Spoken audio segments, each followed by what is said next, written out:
Миллиондаған жанды отқа орап, оқпен боратқан қанқұйлы соғыс Абрачевка ауылының да тепсе темір үзер жастарын алып кетті.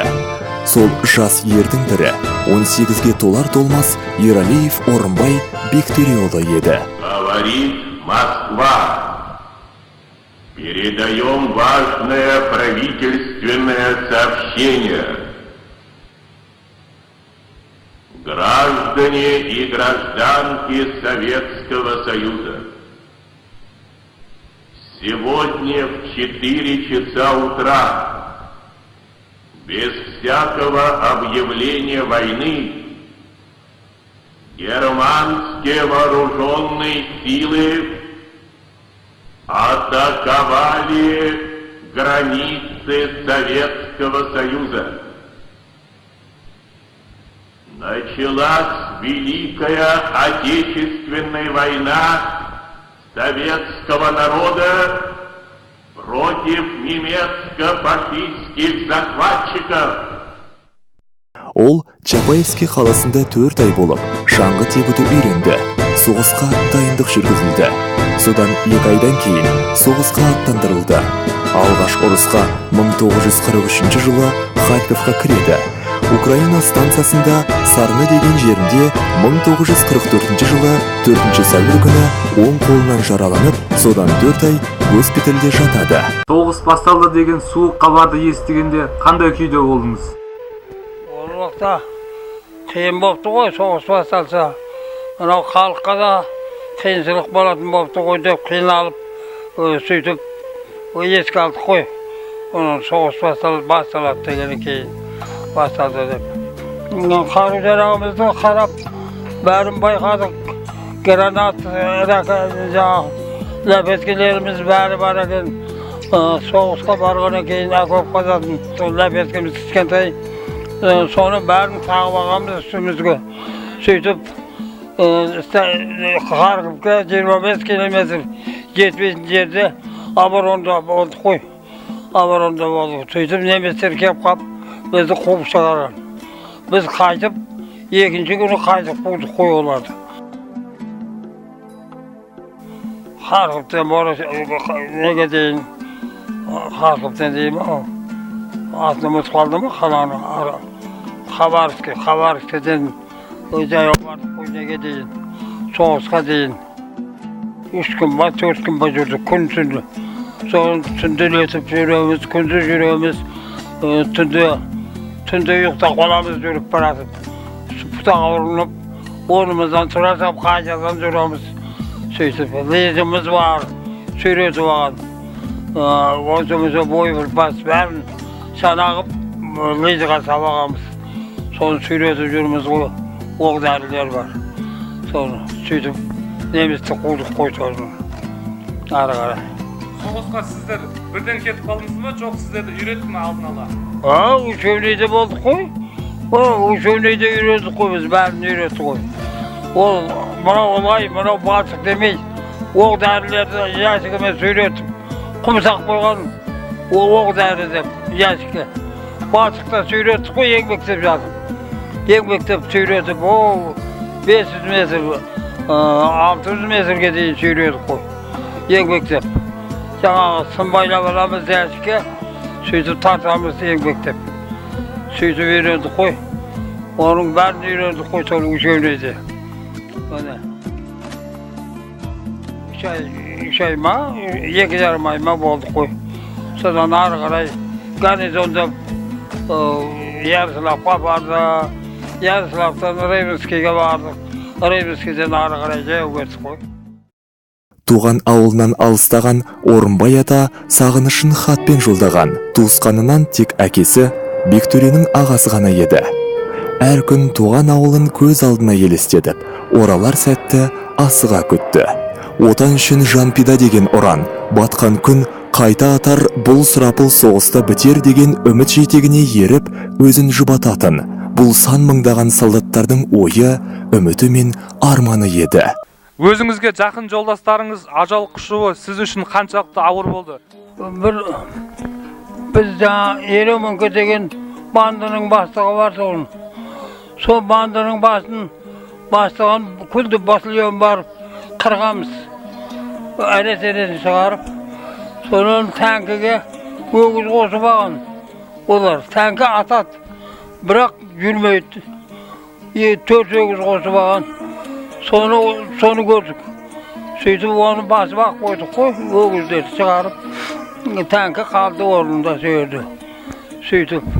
Менің өзіммен жақсы командирім білет, Тарасып деген, Зәтеев деген жақсы жолдасым білет. Сол бәріміз бірге жүрдік қой.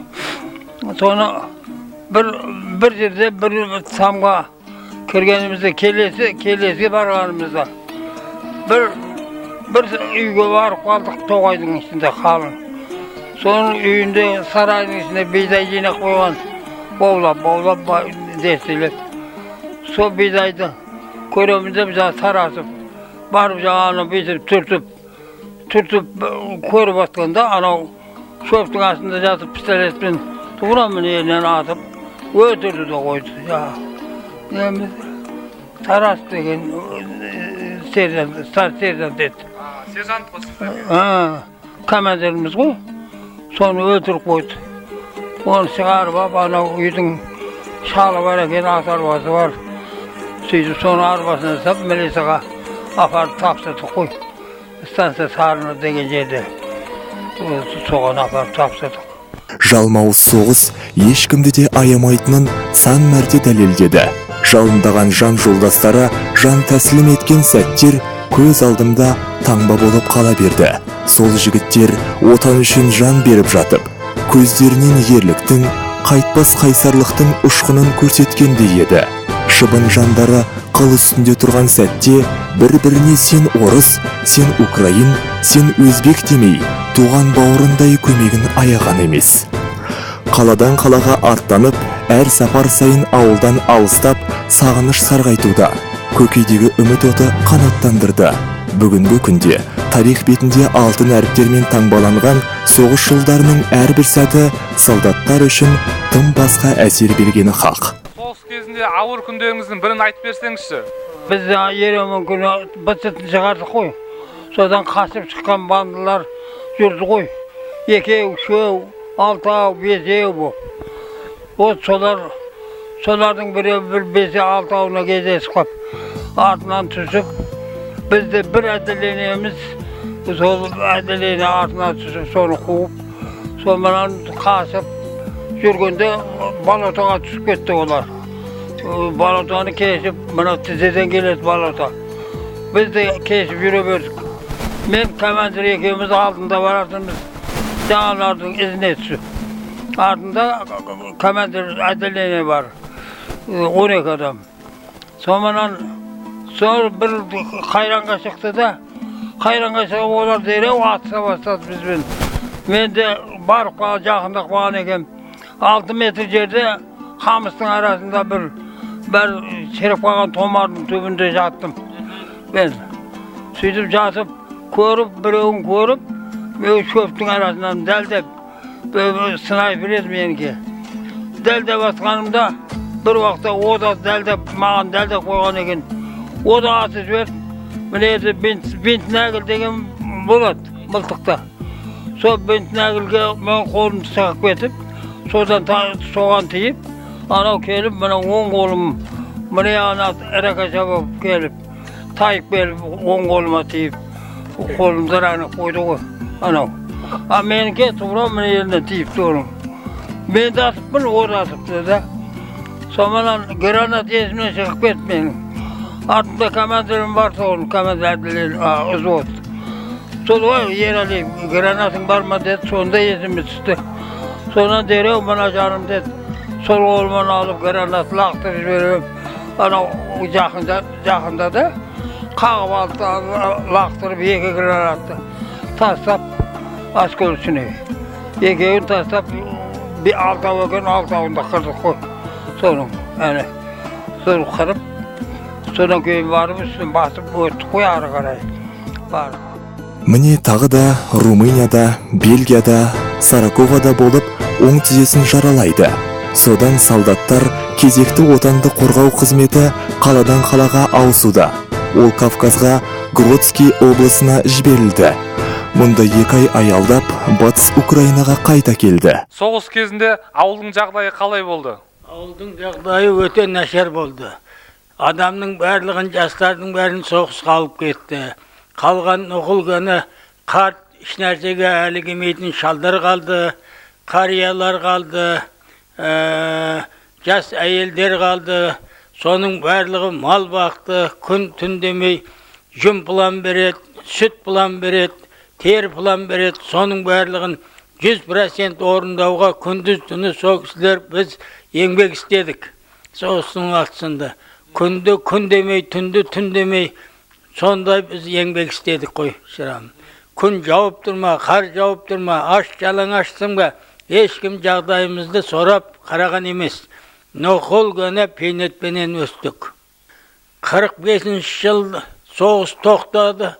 46-47 yılları berekelde soğuz koyulup beybitçilik zaman oldu. Sodan 52 yılga devir kalık öte tarıqıda oldu. 1945 жылы 9 мамырда таңғы сағат 9-да сан мыңдаған солдаттардың ауыл-ауылда соғысқа кеткен ерлерінің, ұлдарының амандығын тілеп отырған әйелдерінің үміті ақталып, арманы орындалды. Тажал отындай, талайдың өмірін жалмаған сұрапыл соғыс бітті дегенде қуаныштан естері шықты.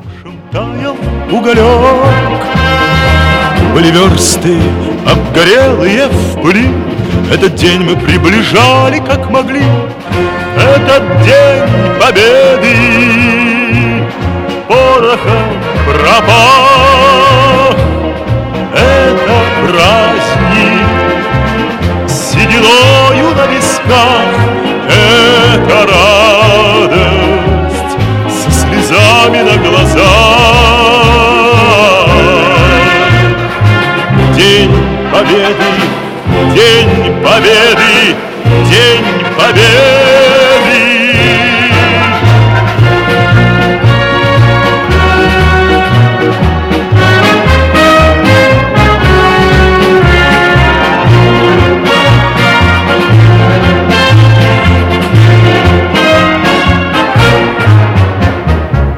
И ночи у мартеновских печей не смыкала наша Родина очей.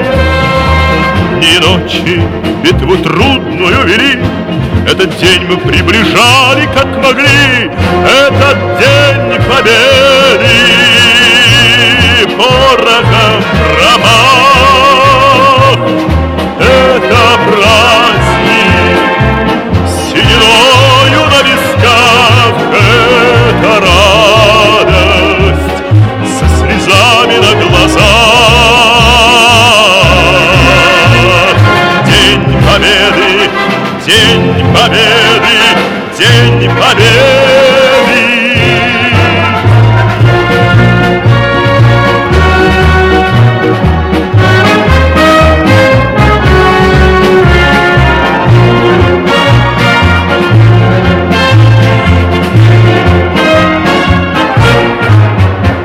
Здравствуй, мама, возвратились мы не все, босиком бы пробежаться по росе.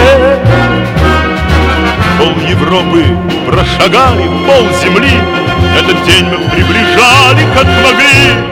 Этот день победы порохом пропах.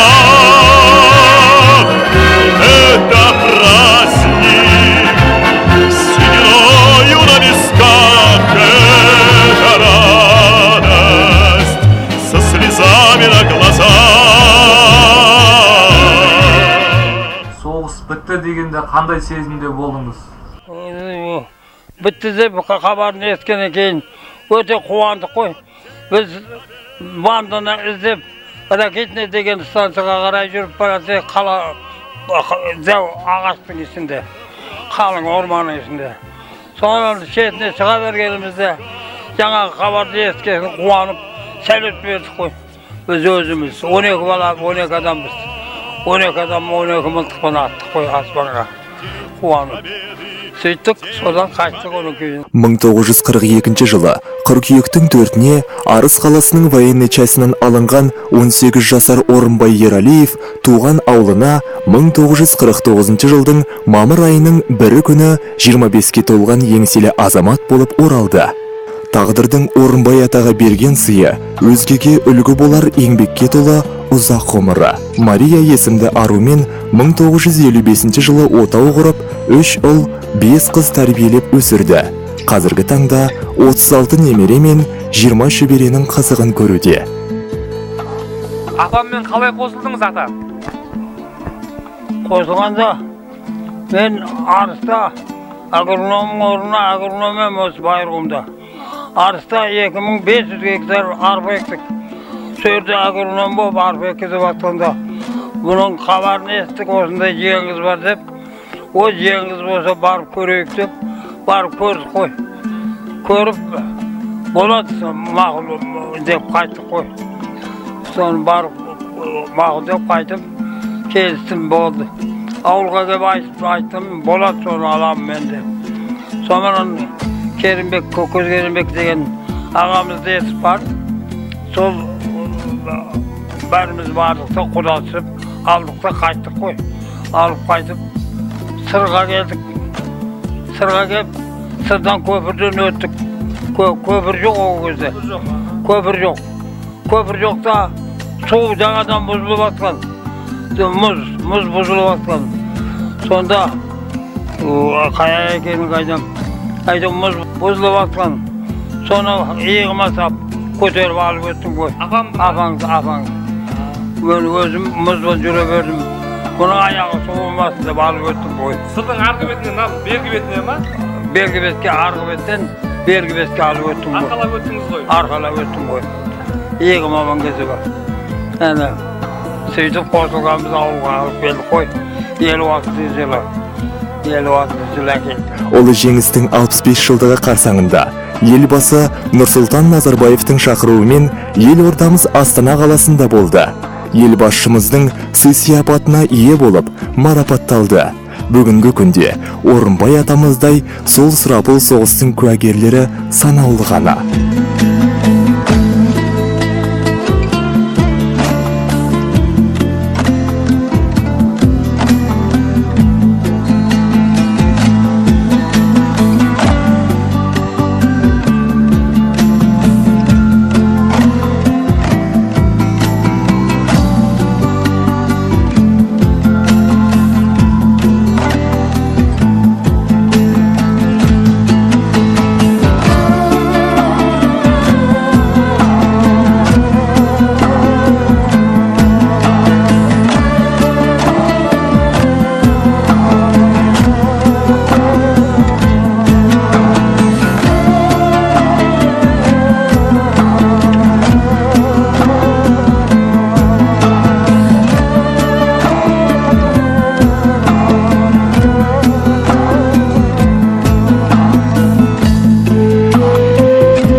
Соғыс ардагерлерімізге мемлекет тарапынан қаншалықты көңіл бөлінуде?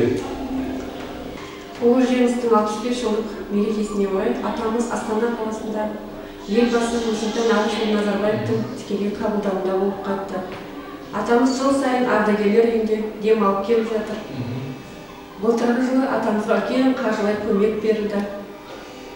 Ақсақалымыз ауылда болып жатқан, өңірімізде болып жатқан әртүрлі іс-шараларға келіп шақырып тұрады. Қатысып өзінің жастарға, тұрғындарға деген ақыл кеңесін әрдайым айтып отырады. Мына атамыздың өңіріміздегі Көкжиде ауылындағы жаңа типтік мектептің салынуына, әрі 2011 жылы осы Көкжидедегі Маншық Мәметов атындағы мектептің 11 жылдық жалпы орта мектеп болып салынуына атамыздың тікелей ықпалы тиді. Ардагерлерімізге мемлекеттен барынша қолдау көрсетіліп, жағдай жасалып жатқаны қуантады. Орынбай ата мен Мария апаға денсаулық, ұзақ өмір тілейміз. Алғай берсін, елмасында тұрғынға береке беріп, әбейлігі бармай сақтасын. Бала жаңа мал басында осы отырған балдардың барлығын аман сақтап, үй ішінің Bәрін аман сақтап. Демдерін сауылып, өмір жастарын ұзаққыла көріп, Құдайым мәнім жасымды беріп, соғыс деген бәлені көрмесін. Ең соғысты аяқтаған мен. Ал енді өздерің аман болып, бала шағаларыңа ие болыңдар ауымен.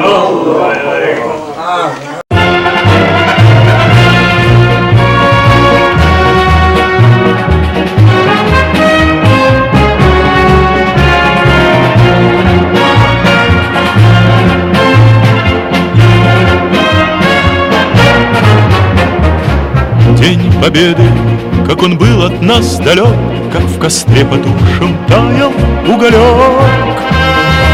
Были версты, обгорелые в пыли, этот день мы приближали, как могли.